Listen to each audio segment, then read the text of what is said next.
రేపే అతిపెద్ద గ్రహణం. మహాలయ పౌర్ణమి మరియు చంద్రగ్రహణం కూడా కలిసి వస్తున్నాయి. ఇది 69 సంవత్సరాలకు వస్తున్న అరుదైన రోజు. కాకపోతే ఈ గ్రహణం అనుకూలంగా మనకు కనిపించదు. ఈ గ్రహణం యొక్క ఎఫెక్ట్ మన దేశం మీద ఉంటుందని జ్యోతిష్య పండితులు చెప్తున్నారు. ఖగోళంలో ఎక్కడ గ్రహణం ఏర్పడినా భూమి మీద దాని మీద ఎఫెక్ట్ పడుతుంది. ఈ చంద్రగ్రహణ ప్రభావం కూడా మన అందరి మీద ఉంటుంది. కాబట్టి ఎవరికి వారు వ్యక్తిగత నియమాలు పాటించాలి. అలా పాటిస్తే మీకే మంచిదని పెద్దలు చెప్తున్నారు. ఈ గ్రహణం ఉదయం 7:42 ప్రారంభమై మధ్యాహ్నం 12:30 ముగుస్తుంది. ఈ గ్రహణ సమయంలో గర్భిణీ స్త్రీలు బయటకు రాకుండా ఉంటే సరిపోతుంది. ఆహారం మీద దర్బలు వేసుకోవాల్సిన అవసరం లేదు. ప్రయాణాలు చేసుకోవచ్చు. గ్రహణ సమయంలో ఆహారం తినవచ్చు. దానివల్ల ఎటువంటి దోషాలు రావు. ఈ గ్రహణానికి సంబంధించి పట్టు విడుపు స్నానాలు చేయాల్సిన అవసరం లేదు. ఈ గ్రహణం రోజు టెంపుల్స్ ఏమీ క్లోజ్ చేయరు. ఎందుకంటే ఈ గ్రహణం మన భారతదేశంలో కనిపించదు కనుక ఆలయాలు తెరిచే ఉంటాయి. కనుక ఈ గ్రహణం గురించి ఎవరు కూడా భయపడాల్సిన అవసరం లేదు.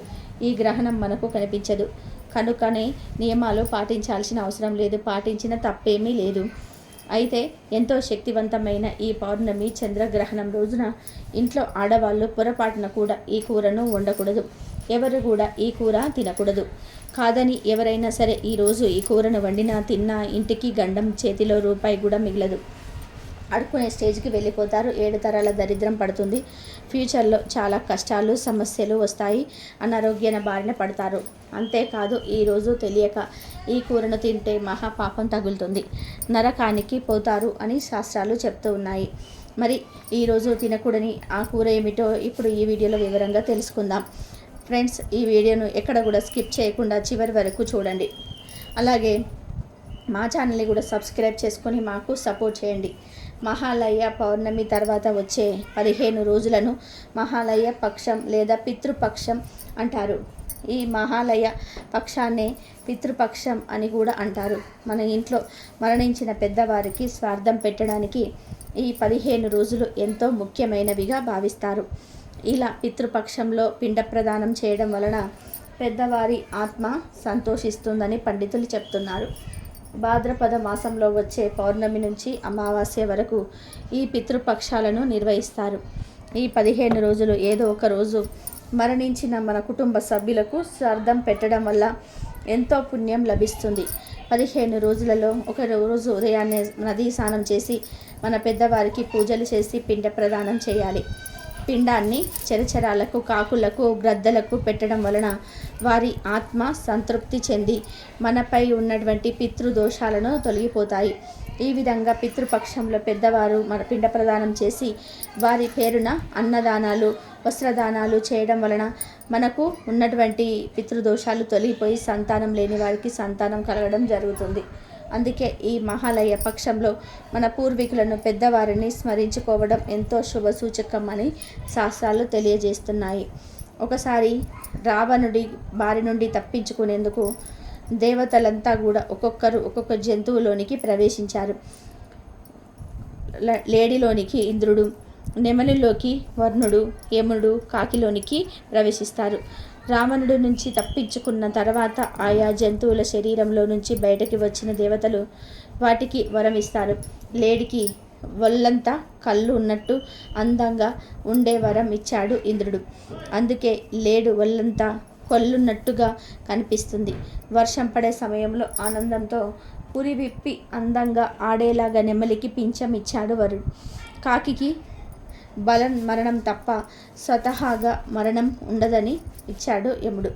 అంతేకాదు తాను ప్రాణులన్నిటికీ కూడా రోగాలను కలిగించేవాడు గనక తానే స్వయంగా కాకి రూపాన్ని ధరించినందువలన ఆనాటి నుండి కాకులకు సాధారణంగా రోగాలు ఏవి రావని అన్నాడు. అవి చిరాయువులై ఉంటాయని కాకులకు వరాన్ని ఇచ్చాడు యముడు. మరణించిన వారికి సమర్పించే పిండములను కాకులు తిన్నప్పుడే నరకలోకంలో ఉండే వారికి తృప్తి కలుగుతుందని అన్నారు. యముడు స్వయంగా కాకులకు ఈ వరాలనిచ్చినందువలనే ఈనాటికి పితృకర్మల విషయంలో కాకులకు పిండాలు పెడుతూ ఉన్నారు. ఎంతో పవిత్రమైన ఈ మహాలయ పౌర్ణమి రోజు మీకు ఏ సమయంలో కాకు కనిపించినా అన్నంలో కొన్ని నల్ల నువ్వులు కలిపి కాకికి ఆహారం పెట్టండి. అలా పెట్టి పక్కనే కొన్ని నీళ్లు కూడా పెట్టండి. మా ఇంట్లో చనిపోయిన వారి ఆకిల దప్పికలు తీరి వారంతా స్వర్గానికి వెళ్ళాలని నమస్కరించుకోండి. ఇలా మీరు పెట్టిన అన్నాన్ని కాకులు గనక తిన్నట్లయితే మీ దశ ఈ రోజుతో మారిపోతుంది. మీ పితృదేవతల ఆకలి దప్పికలు తీరి వారు సంతోషంగా స్వర్గానికి వెళ్తారు. మిమ్మల్ని అనుగ్రహించి వెళ్తారు. పితృదేవతలను అనుగ్రహిస్తే మీ జీవితంలో దుఃఖాలు బాధలు ఉండవు. సకల శుభాలు కలుగుతాయి. పితృదేవతలు మీ వంశాభివృద్ధి చెందేలాగా దీవించాలంటే మహాలయ పౌర్ణమి రోజు తప్పనిసరిగా కాకులకు అన్నం పెట్టండి. ప్రత్యేకించి ఈరోజు గోవు కనిపిస్తే ఆ గోవుకు ప్రత్యేకమైన ఆహారం పెట్టి ఈ మాట అంటే చాలు మీ దశ మారిపోతుంది. ఘోర నరకాలు తప్పుతాయి. రాజయోగం పడుతుంది. తరతరాలకు తరగని ఐశ్వర్యం వస్తుందని శాస్త్ర పండితులు చెప్తున్నారు. ఈ పౌర్ణమి రోజు నానబెట్టిన పెసరపప్పు గోమాతకు పెట్టడం వల్ల ఇంద్రియ నిగ్రహ శక్తి పెరుగుతుంది. నానబెట్టిన కందిపప్పు పెట్టడం వల్ల రుణ బాధలు తీరిపోతాయి. నానబెట్టిన మినప్పప్పును పెట్టడం వల్ల సంపూర్ణ ఆరోగ్యాన్ని పొందుతారు. పచ్చి శనగపప్పు పెట్టడం వల్ల కుటుంబ కలహాలు దూరమవుతాయి. అన్నంలో చిటికెడు ఉప్పు పసుపు కలిపి ఆ అన్నాన్ని గోవుకు ఆహారంగా పెడితే ధన సమస్యలు పోతాయి. బాధలు తీరిపోతాయి. సంపాదన పెరుగుతుంది. ఈ పౌర్ణమి రోజు ఉడికించిన ఆలుగడ్డలను గోవుకు ఆహారంగా పెట్టడం వలన నరఘోష పోతుంది. అలాగే ఈరోజు ఆవుకు క్యారెట్ ఆహారంగా పెట్టడం వలన వ్యాపార అభివృద్ధి చెందుతుంది. బీట్రూట్ పాలకూరను కలిపి గోవుకు ఆహారంగా పెట్టడం వలన ఐశ్వర్యం కలుగుతుంది. ఈ పౌర్ణమి రోజు గోవుకి దోసకాయను ఆహారంగా పెట్టడం వల్ల శత్రువులు మిత్రులు అవుతారు. టమాటాను ఆహారంగా పెట్టడం వలన వివాహ ప్రాప్తి కలుగుతుంది. నానబెట్టిన శనగలను ఈరోజు గోవుకు ఆహారంగా పెట్టడం వల్ల మనలో ఆధ్యాత్మిక చింతన ఏర్పడుతుంది. రాగి పిండి మరియు బెల్లం కలిపి గోవుకు పెడితే మనకున్న దరిద్రాలు తొలగిపోతాయి. ఈరోజు గోవుకు వంకాయను ఆహారంగా పెట్టడం వల్ల సంతాన ప్రాప్తి కలుగుతుంది. ఈ పౌర్ణమి రోజు గోవుకు అరటి పండ్లను ఆహారంగా పెట్టడం వలన ఉన్నత పదవులు కలుగుతాయి. ఈరోజు బెండకాయను పెట్టడం వల్ల మనోధైర్యం కలుగుతుంది. దొండకాయను ఈ పౌర్ణమి రోజు గోవుకు పెట్టడం వల్ల మనోవ్యాధి తొలగిపోతుంది. ఇలా ఈ పౌర్ణమి రోజు ఆయా పదార్థాలను భక్తితో గోవులకు సమర్పించుకుంటే మీకున్న సమస్యలు సులభంగా పోతాయి. తరతరాలకు తరగని ఐశ్వర్యం వస్తుంది. ఇలా మీరు గోవుకు ఆహారం పెట్టిన తర్వాత 3 సార్లు ఓం నమో భగవతే గోమాత్రే నమః అనే మంత్రాన్ని పఠిస్తే సకల దేవతల అనుగ్రహం కలుగుతుంది. ఘోర నరకాలు తప్పుతాయి. కష్టాలన్నీ కూడా పోతాయి. లక్ష్మీదేవి అనుగ్రహం కలుగుతుంది. మీ దశ మారిపోతుంది. రాజయోగం పడుతుంది. నిత్యం దేవతారాధన ఎంత చేసినా, ఎన్ని దాన ధర్మాలు చేసినా కూడా ఏడాదికి 2 రోజులు పితృ దేవతలను గుర్తు తెచ్చుకోలేని జన్మ వృధా. ఈ చర్యను భగవంతుడు కూడా మెచ్చడు. దేవతలు వరాలు మాత్రమే ఇస్తారు, కానీ పితృదేవతలు క్షోభిస్తే శాపాలు ఇస్తారు. కావున ఇంత బిజీగా ఉన్న ఏడాదికి 2 సార్లు జన్మనిచ్చిన వారి కోసం కేటాయించడం మన ధర్మం. మహాలయ పక్షంలో పితృలను స్మరించుకొని పిండ ప్రదానం చేయాలి లేదా తర్పణాలు వదలాలి. అది కూడా చేయలేని వారు కనీసం పితృల ఫోటో ముందు నమస్కారం చేసుకోవాలి. అప్పుడే పితృదేవతలు సంతోషిస్తారు. దానశీలిగా పేరు పొందిన కర్ణుడికి మరణం అనంతరం స్వర్గం ప్రాప్తించింది. ఆయన స్వర్గలోకానికి వెళుతూ ఉండగా మార్గ మధ్యంలో ఆకలి దప్పిక కలిగాయి. ఇంతలో ఒక ఫలవృక్షం కనిపించింది. కర్ణుడు ఎంతో సంతోషంగా పండు కోసుకొని తిందామని నోటి ముందుంచుకున్నాడు. ఆశ్చర్యం, ఆ పండు కాస్త బంగారపు ముద్దగా మారిపోయింది. ఆ చెట్టుకు ఉన్న పండ్లే కాదు, మిగతా ఏ చెట్టు పండ్లు కూడా కొయ్యబోయినా అదే అనుభవం ఎదురైంది. ఇలా లాభం లేదనుకొని కనీసం దప్పికైనా సరే తీర్చుకుందామనుకొని సెలయేటిని సమీపించి దోసిట్లోకి నీటిని తీసుకొని నోటి ముందుంచుకున్నాడు కర్ణుడు. కానీ ఆ నీరు కూడా బంగారపు నీరుగా మారిపోయింది. స్వర్గలోకానికి వెళ్ళాక అక్కడ కూడా అదే పరిస్థితి ఎదురైంది. దాంతో కర్ణుడు తాను చేసిన తప్పేంటి, తనకిలా ఎందుకు జరుగుతుందని వాపోతూ ఉండగా, కర్ణ, నీవు దానశీలిగా పేరు పొందావు. చేతికి ఎముక లేకుండా దానాలు చేశావు. అయితే ఆ దానాలన్నీ కూడా బంగారము, వెండి, డబ్బు రూపేణా చేశావే కానీ కనీసం ఒక్కరికి కూడా అన్నదానం పెట్టి ఆకలి తీర్చలేదు. అందుకే ఈ దుస్థితి ప్రాప్తించింది అని అశరీరవాణి పలుకులు వినిపించాయి. అప్పుడు కర్ణుడు తన తండ్రి అయిన సూర్యదేవుని వద్దకు వెళ్ళి పరిపరి విధాల ప్రాధేయపడగా ఆయన కోరిక మేరకు దేవరాజైన ఇంద్రుడు కర్ణుడికి ఒక అపురూపమైన అవకాశం ఇచ్చాడు. నీవు వెంటనే భూలోకానికి వెళ్ళి అక్కడ అన్నార్తులందరికీ కూడా అన్నం పెట్టి మాతాపితులకు తర్పణాలు వదిలి తిరిగి రమ్మన్నారు. ఆ సూచన మేరకు కర్ణుడు భాద్రపద బహుళ పాడ్యమి నాడు భూలోకానికి చేరుకున్నాడు. అక్కడ పేదలు బంధుమిత్రులు అందరికీ అన్న సంతర్పణ చేశాడు. పితృలకు తర్పణాలు వదిలాడు. తిరిగి భాద్రపద అమావాస్య నాడు స్వర్గానికి వెళ్ళాడు. ఎప్పుడైతే కర్ణుడు అన్న సంతర్పణలు పితృతర్పణలు చేశాడో అప్పుడే ఆయనకు కడుపు నిండిపోయింది, ఆకలి తీరింది. అలా కర్ణుడు భూలోకంలో గడిపి తిరిగి స్వర్గానికి వెళ్ళిన ఈ పక్షం రోజులకే మహాలయ పక్షం అని పేరు. ఈ మహాలయ పక్షంలో చివరి రోజే మహాలయ అమావాస్యగా పిలుస్తారు. ఈ మహాలయ పక్షంలో తర్పణాలు వదలలేని వారు ఈ రోజుల్లో ఉదయమే మీ ప్రధాన ద్వారం ముందు లోపల నిలబడి చేతులు జోడించి మీ పితృదేవతలను స్మరించి వారికి నమస్కారం చేస్తూ, నేను పితృపక్షంలో పాటించుటకు ఆసక్తుడను కావున నన్ను మన్నించి మీ దీవెనలు అందజేయండి అని మనస్సులో ప్రార్థన చేయడం ద్వారా శుభ ఫలితాలు కలుగుతాయి. ఈ నెల 18న పౌర్ణమి రాబోతుంది.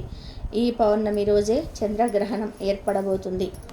69 సంవత్సరాల క్రితం ఇలా భాద్రపద పౌర్ణమి రోజు గ్రహణం ఏర్పడిందని, మళ్ళీ ఈ సంవత్సరం అలా ఏర్పడబోతుందని జ్యోతిష్య నిపుణులు చెప్తున్నారు.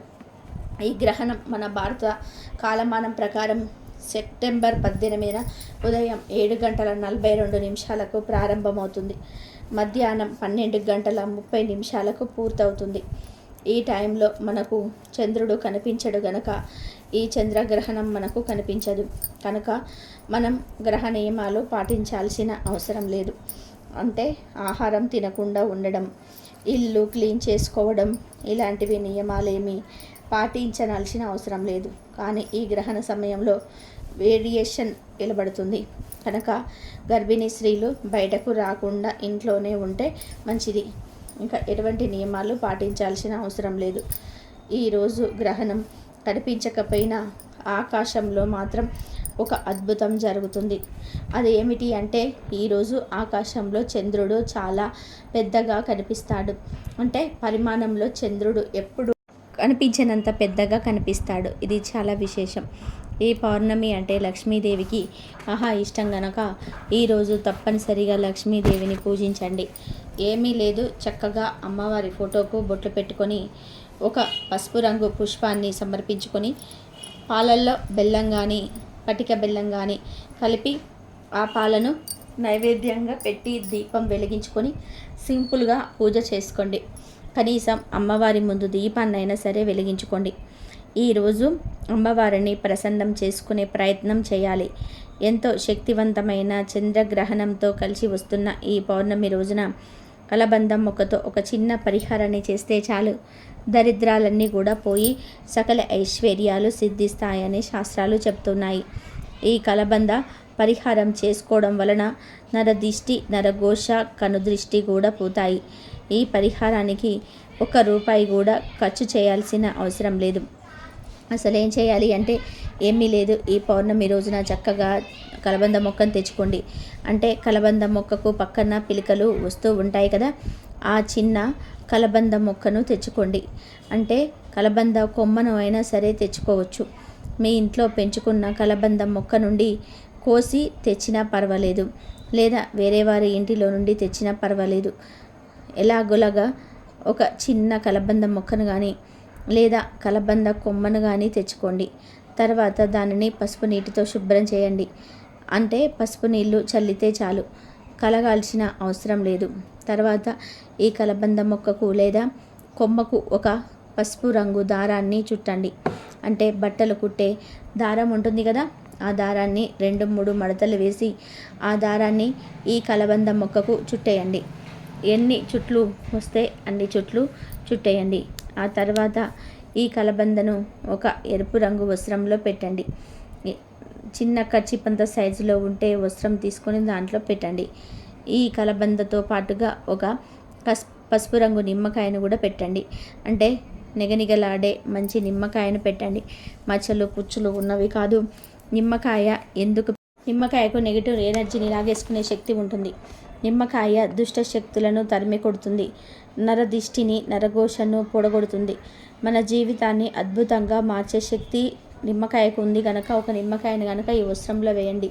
అలాగే 5 లవంగాలను 5 మిరియాలను కూడా వేయాలి.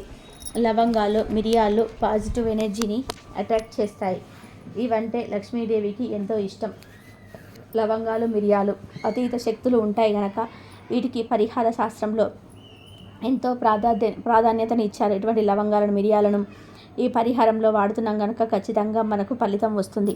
ఇవన్నీ వేసిన తర్వాత చివరిలో చిటికెడు పసుపును, కుంకుమను కూడా వేయండి. వీటన్నిటికీ కూడా ధూపం చూపించి ఆ తర్వాత చిన్న మూటలాగా కట్టేయండి. ఆ మూటను చేతిలో పట్టుకొని ఒక్కసారి ఇల్లంతా తిరగండి. Bedroom, puja room, kitchen, store room, bathroom ఇలా అన్ని గదుల్లో కూడా ఒకసారి అలా తిరిగేసి వచ్చేయండి. ఆ తర్వాత ఈ మూటను మీ ఇంటి బయటకు తెచ్చి సింహద్వారానికి పైన కట్టండి. ఏ ద్వారాన్ని అయితే మీరు ఇంట్లోకి రావడానికి, బయటకు పోవడానికి ఎక్కువగా వాడుతుంటారో ఆ ద్వారానికి కట్టండి. మీ తలపైన ఉండేలాగా కట్టండి. అలా కడితే ఇంట్లోకి అస్సలు చెడు అనేది రాదు. ఇలా కట్టిన తర్వాత మీరే మార్పును గమనిస్తారు. అంటే కట్టక ముందు ఏ ఇబ్బందులతో బాధపడుతూ ఉంటారో ఆ ఇబ్బందులు ఈ మూటను కట్టిన తర్వాత పోతాయి. మంచి రిజల్ట్ వస్తుంది. ఆ ఫలితాన్ని చూసి మీరే ఆశ్చర్యపోతారు. అంత మంచి రిజల్ట్ వస్తుంది. ఇలా ఈ పరిహారాన్ని చేయడం వలన మీ ఇంటికి ఉన్న దరిద్రం అంతా కూడా పోతుంది.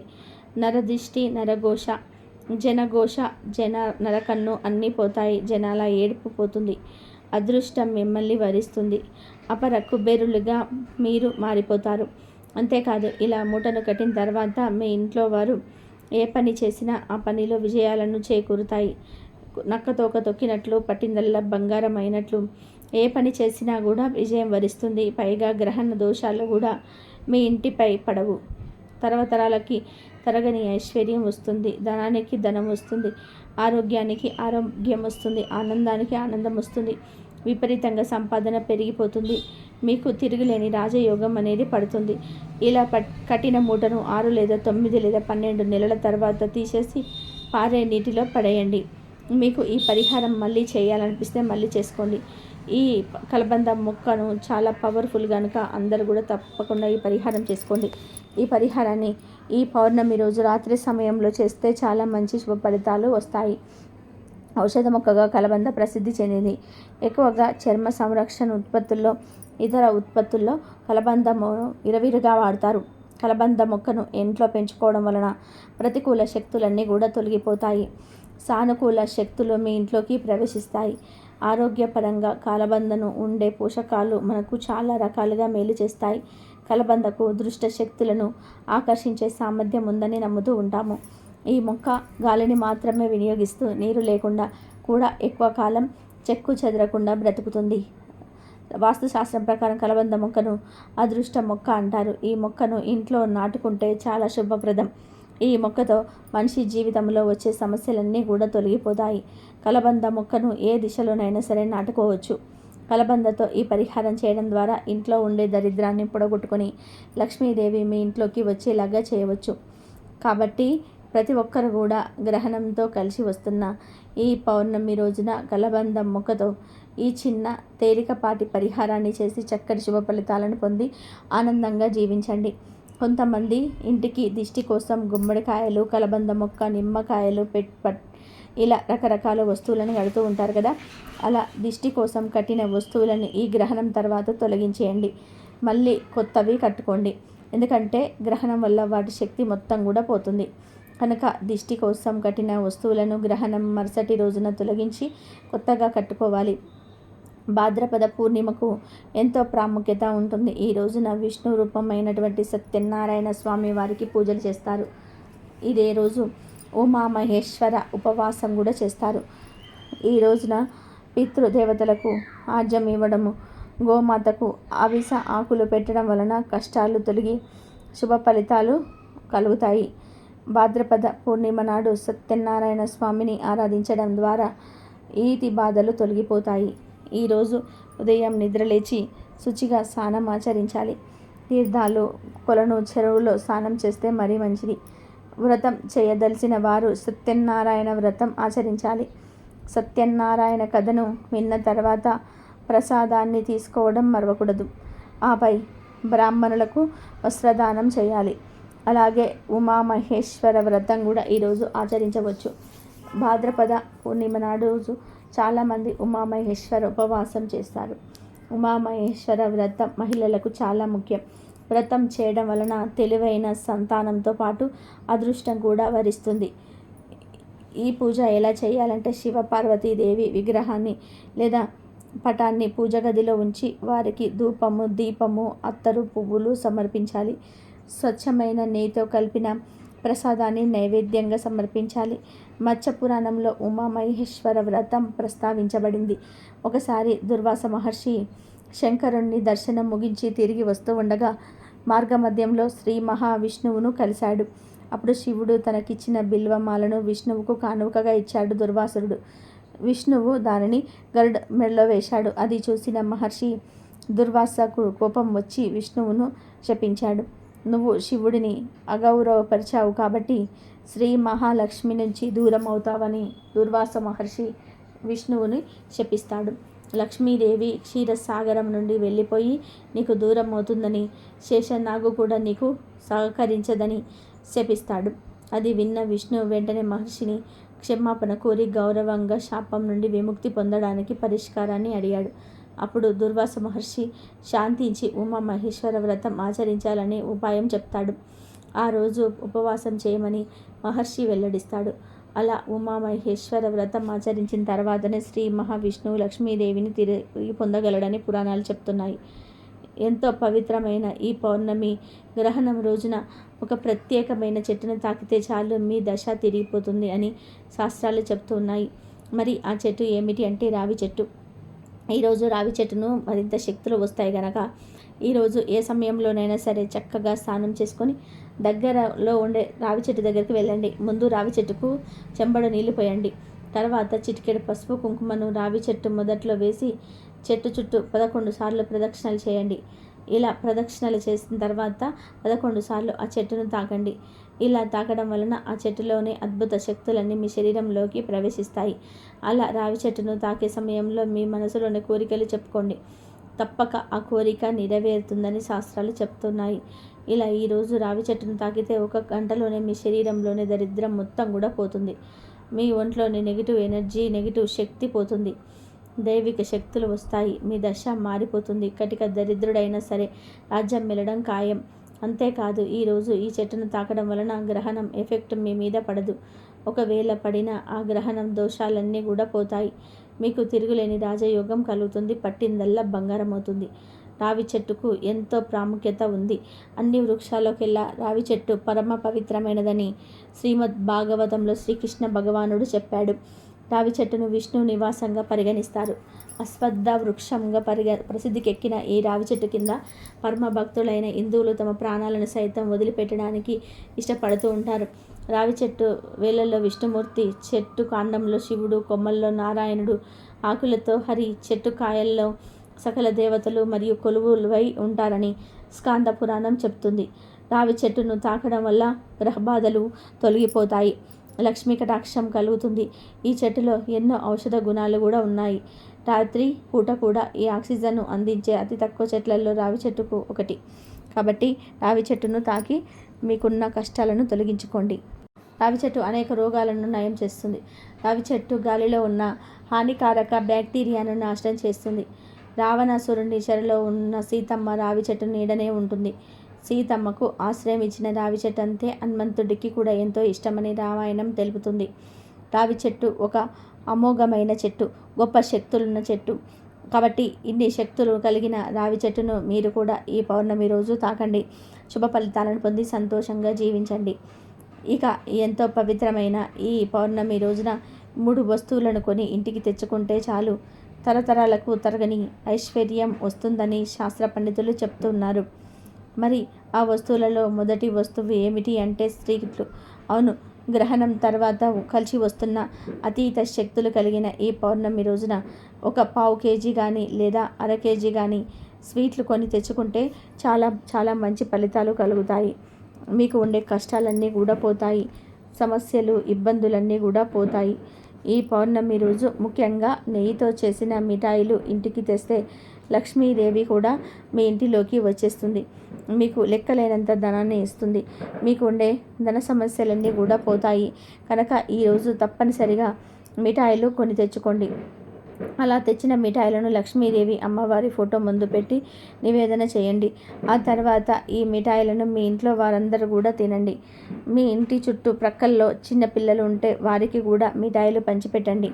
కనీసం ఒక్క పిల్లకు లేదా పిల్లవాడికైనా సరే మిఠాయిని ఇవ్వడం వలన లక్ష్మీదేవి తప్పకుండా మిమ్మల్ని అనుగ్రహిస్తుంది. లెక్కలేనంత ధనాన్ని ఇస్తుంది. కోటి రూపాయలు దొరికినంత ఆశ్చర్యపడాల్సిన అవసరం లేదు. అంత అద్భుత ఫలితాలు వస్తాయి. మీ జీవితం చక్కగా మారిపోతుంది. కనుక ఈ పౌర్ణమి రోజు అందరూ కూడా మిఠాయిలు కొని ఇంటికి తెచ్చుకోండి. ఇక ఈ పౌర్ణమి రోజు ఇంటికి తెచ్చుకోవాల్సిన రెండవ వస్తువు ఏమిటి అంటే అత్తరు. అత్తరు అంటే గులాబీ పూల వాసన వచ్చేది కానీ, మల్లెపూల వాసన వచ్చేది కానీ, గంధం స్మెల్ వచ్చేది అత్తరు కానీ ఈ పౌర్ణమి రోజు కొని ఇంటికి తెచ్చుకుంటే లక్ష్మీదేవి యొక్క సంపూర్ణ అనుగ్రహం కలుగుతుంది. ఎందుకంటే అత్తరు అంటే లక్ష్మీదేవికి ఎంతో ఇష్టం. అత్తరు బాటిల్ మనకి బయట షాపుల్లో దొరుకుతుంది. 30 రూపాయలు పెడితే అత్తరు బాటిల్ వచ్చేస్తుంది. కనుక ఈ పౌర్ణమి రోజు అత్తరు బాటిల్ కొని తెచ్చుకోవడం వలన కని విని ఎరగని అదృష్టం మిమ్మల్ని వరిస్తుంది. మీకు లక్ష్మీదేవి అనుగ్రహం కలుగుతుంది. మీకు ఉండే కష్టాలు కూడా తీరిపోతాయి.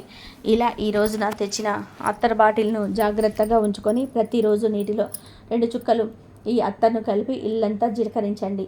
ఇలా అత్తర్తో పరిహారం చేసుకోవడం వలన లక్ష్మీదేవి మీ ఇంట్లో స్థిరంగా ఉండిపోతుంది. సకల దేవతల అనుగ్రహం కలుగుతుంది. కష్టాలు, నెగిటివ్ ఎనర్జీ, చెడంతా కూడా పోతుంది. కనుక ఈ పౌర్ణమి రోజు ఒక అత్తర్ బాటిల్ తెచ్చుకొని ఆ అత్తర్తో ఇప్పుడు మనం చెప్పుకున్న ఈ పరిహారాన్ని చేసుకోండి. మీరు ఖచ్చితంగా అన్ని శుభవార్తలే వింటారు. అలాగే ఈ పౌర్ణమి రోజు ఇంటికి తెచ్చుకోవలసిన మూడవ వస్తువు ఉప్పు.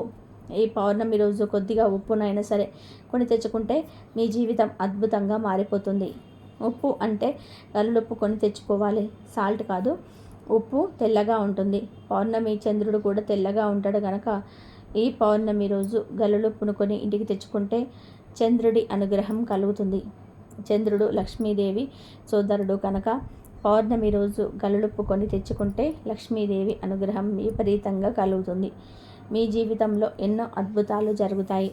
మీ ఇంట్లో ఆల్రెడీ ఉప్పు ఉన్నా పర్వాలేదు, కనీసం కొంచెం గల్లులుప్పునైనా సరే కొని తెచ్చుకోండి. 10 రూపాయల ఉప్పునైనా సరే కొని తెచ్చుకోండి.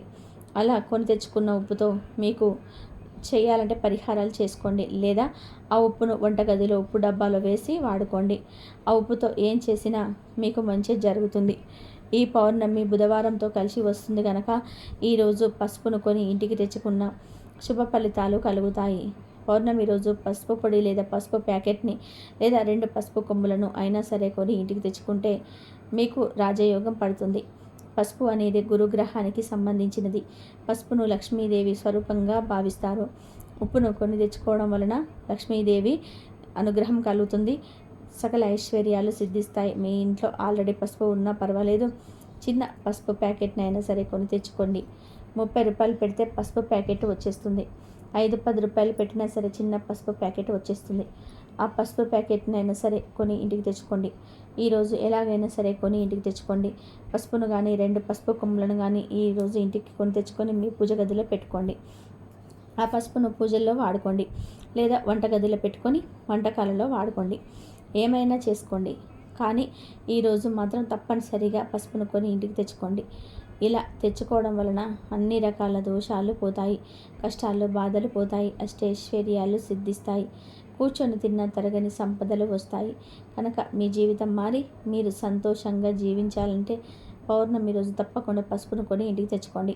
కనుక ఈ పౌర్ణమి రోజు ఇప్పుడు మనం చెప్పుకున్న 4 వస్తువుల నుండి ఒక 3 వస్తువులను కానీ, లేదా 2 వస్తువులను కానీ, లేదా ఏదో ఒక వస్తువును కానీ కొని ఇంటికి తెచ్చుకోండి.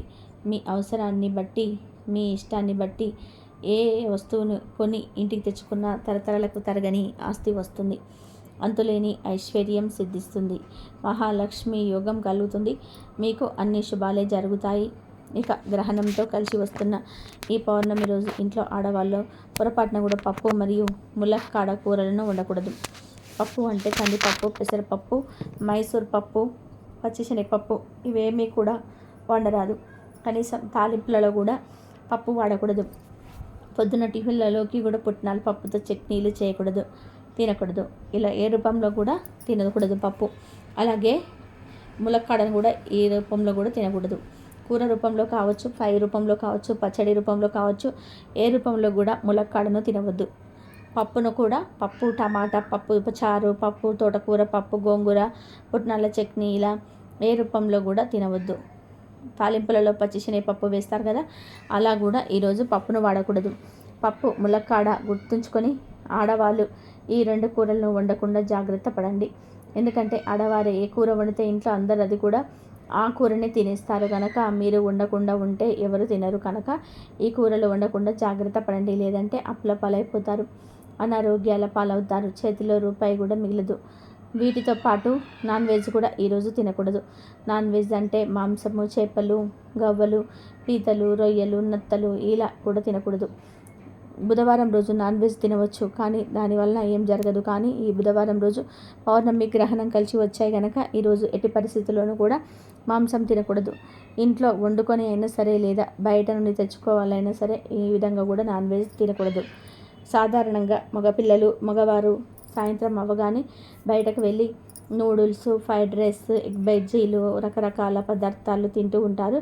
కానీ ఈ ఒక్కరోజు మాత్రం అవేమీ తినకుండా నోరు కట్టుకోండి. నూడిల్స్లు, పిజ్జాలు, బర్గర్లు, నాన్ వెజ్ కలిపిన ఫ్రైడ్ రైస్లు, మంచూరియాలు, ఎగ్ బజ్జీలు, chicken beans, chicken pakodi, momos, chicken curries, chicken fry, chicken leg పీస్లు, చికెన్ బిర్యానీలు ఇలా ఏ విధమైన నాన్ వెజ్ తినకూడదు. గుడ్డు కూడా నాన్ వెజ్ కనుక గుడ్డు కలిసినవి కూడా తినవద్దు. కావాలంటే నాన్ వెజ్ కలవనివి అంటే బజ్జీలు, వెజ్ బిర్యానీలు, వెజ్ ఫ్రైడ్ రైస్లు, వెజ్ మంచూరియాలు అలాంటివి తినండి. అంతేగాని నాన్ వెజ్ తినవద్దు. గ్రహణం రోజున నాన్ వెజ్ తినకూడదు. కాదని తింటే నరకానికి పోతారని శాస్త్రాల్లో ఉంది. మహాపాపం తగులుతుంది, లేనిపోని సమస్యలు వస్తాయి, మీ జీవితం సర్వనాశనం అవుతుంది, గండాలు వస్తాయి. కాబట్టి పప్పు, ములక్కాడ, నాన్ వెజ్ ఈ 3 కూరలను ఈరోజు ఎవ్వరూ వండవద్దు, తినవద్దు. కాదని వండిన తిన్నా కష్టాల పాలవుతారు, గండాలు వస్తాయి, చేతిలో ధనం కూడా నిలబడదు, అప్పుల పాలైపోతారు, నరకానికి పోతారు, మహాపాపం తగులుతుంది, ఉదర సంబంధ సమస్యలు వస్తాయి, కోరి కష్టాలు తెచ్చుకున్నట్టుగా అవుతుంది. కాబట్టి అందరూ ఈ ఆహార నియమాలను పాటించండి, జాగ్రత్తగా ఉండండి. ఇక ఎంతో శక్తివంతమైన గ్రహణంతో కలిసి వస్తున్న ఈ మహాలయ పౌర్ణమి రోజున ఉదయం మరియు సాయంత్రం స్నానం చేసే నీటిలో కొంచెం దర్భగడ్డిని కానీ లేదా పిడికెడు తులసి ఆకులను కానీ లేదా 1 స్పూను గల్లుప్పును కానీ వేసుకొని స్నానం చేయాలి. అంటే మీకు దొరికితే కొంచెం దర్భగడ్డిని తెచ్చుకొని నీటిలో వేసుకొని 5 నిమిషాల తర్వాత ఆ నీటితో స్నానం చేయండి. సిటీలో ఉంటాము, మాకు దర్భగడ్డి దొరకదు అనుకునేవారు పిడికెడు తులసి ఆకులు తెచ్చి లైట్గా నీటిలో కలిపి స్నానం చేయండి. పిడికెడు అంటే 10 నుండి 15 తులసి ఆకులను తెచ్చుకుంటే సరిపోతుంది. మళ్ళీ ఈ తులసి ఆకులను పూజ చేసే చెట్టు నుండి కొయ్యకూడదు. పూజలు చేయని తులసి చెట్టు నుండే కోసి తెచ్చుకోవాలి. ఇక ఏమి దొరకని వారు 1 స్పూన్ గల్లుప్పును కానీ నీటిలో కలిపి మనం చేసుకోవాలి. ఇలా స్నానం చేసుకుంటే 1 గంటలో మీకున్న దరిద్రం దోషాలు పోతాయి, మీ తలరాత మారిపోతుంది, జన్మల పాపాలు పోతాయి, కోటి జన్మల పుణ్యం వస్తుంది. అంతేకాదు ఇలా స్నానం చేయడం వలన గ్రహణ ప్రభావం మీపై పిసరంతా కూడా పడదు. కనుక మీరు రేపు అందరూ ఈ విధంగా స్నానాలు చేసి శుభ ఫలితాలను పొందండి. ఈ పౌర్ణమి చాలా శక్తివంతమైనది. ఎందుకంటే ఈ పౌర్ణమి రోజు గ్రహణం ఏర్పడుతుంది కాబట్టి. అయితే ఈ శక్తివంతమైన పౌర్ణమి రోజున నిమ్మకాయలతో ఒక చిన్న పని చేస్తే 60 నిమిషాల్లో మీ దశ మారిపోతుంది. మనందరికీ తెలుసు నిమ్మకాయ చాలా శక్తివంతమైనదని. కొత్తగా ఇల్లు కట్టుకుంటే నిమ్మకాయలను ఇంటికి దిష్టి పోవడానికి కడుతూ ఉంటాము. కొత్త వాహనం ఏది కొన్నా దానికి నిమ్మకాయలను కడతాం. చిన్నపిల్లల నుండి పెద్దవాళ్ళ వరకు దిష్టి తీయడానికి నిమ్మకాయలను వాడుతూ ఉంటాము. నిమ్మకాయలను చెడు శక్తులు దాచుకునే శక్తి ఉంటుంది. నిమ్మకాయలను అమ్మవారి పూజల్లో ఖచ్చితంగా వాడతారు. అలాంటి నిమ్మకాయలతో పౌర్ణమి రోజు ఒక పరిహారం చేస్తే 60 నిమిషాల్లో కుబేరులుగా మారిపోతారు. మరి పౌర్ణమి రోజు నిమ్మకాయలతో ఏం చేయాలో ఇప్పుడు మనం ఈ వీడియోలో వివరంగా తెలుసుకుందాం. ఎంతో పవిత్రమైన మరియు శక్తివంతమైన పౌర్ణమి రోజు సాయంత్రం నిమ్మకాయల పరిహారం చేయాలి. అది కూడా బాగా చీకటి పడిన తర్వాత చేయాలి. పౌర్ణమి రోజు ఉదయం మీరు పూజ చేస్తారు కదా, అప్పుడు ఒక మంచి నిమ్మకాయలను తీసుకోండి.